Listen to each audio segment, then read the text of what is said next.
Vidalia onions, how many people love them? Yay, me too. So I have a beautiful Vidalia onion, and one of the things about onions, of course, is their aroma or their smell. It's very distinctive, isn't it? So I'm going to show you, I'm going to cut my Vidalia first. I'm actually going to slice it, and I'm going to put it down flat on my board, and then cut it down the middle. And then I'm going to peel off the paper, and I'm going to slice it and smell it. And I'm going to pass it around and let you all smell what a raw onion smells like. You don't have to put it close to your nose. So we've got some Vidalia onion slices here, and even though they say they're sweet, they're still pretty pungent when they're raw, aren't they? So there's our first aroma of the day. Now, what I'm going to do with my Vidalia onions, and I actually did this yesterday, was I'm going to pickle the Vidalia onions. And to do that, what I've done, and this is in your recipe packet, I've taken 2 cups of water, 1 cup of white vinegar, and 1/2 cup of sugar. Brought it up to a boil on the stove, turned it down to a simmer, and let the sugar melt, and then put my sliced Vidalias in there. And this is what it looks like. And this I'm going to pass around. That's the brine and the onions. But now I'm going to pass around the pickled onions and see what a difference in the aroma there is with the pickled onions. Much different, isn't it? Okay, so it does have sugar in it, and I just wanted to show you all what kind of sugar I used. I used a turbinado sugar, and look at how beautiful the color of this sugar is. Isn't that gorgeous?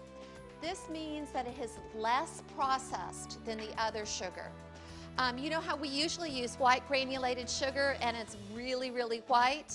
That means that it has been bleached or processed more. So when we do use sugar, it's really a good idea to use the least processed as possible. This is turbinado sugar.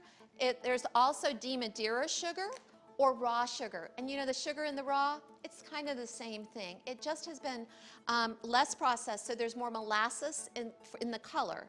So I'll pass that around as well. So that will turn your onions a little bit brown. You'll notice that your brining liquid is a little browner, but that's fine. So what am I using here? I'm using our olive oil mayo. I want to use that because it has more omega-3s in it. That's what we're looking for, is those yummy omega-3s that are also anti-inflammatory, anti-cancer.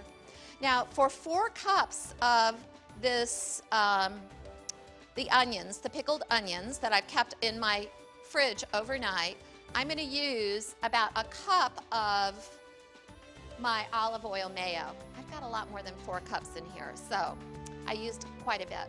The next thing I'm going to use is just a little shot of hot sauce, and you can use either a Louisiana hot sauce or you can use our favorite Tabasco. Now, the next thing I'm going to put in here is a little Worcestershire. Okay, so here's something that we don't use often, but it's a really wonderful taste and aroma, and that is celery seed. The celery seed is actually the little immature fruits. It's not really the seed of the celery. It's grown in temperate climates, and the reason that we love it is because celery is so good for us, so the celery seed, which is smaller, is really good for us. And I'm going to put about a teaspoon or so of my celery seed right into my dip. Okay, so next we're going to put this out for you, and we're going to let you try it too.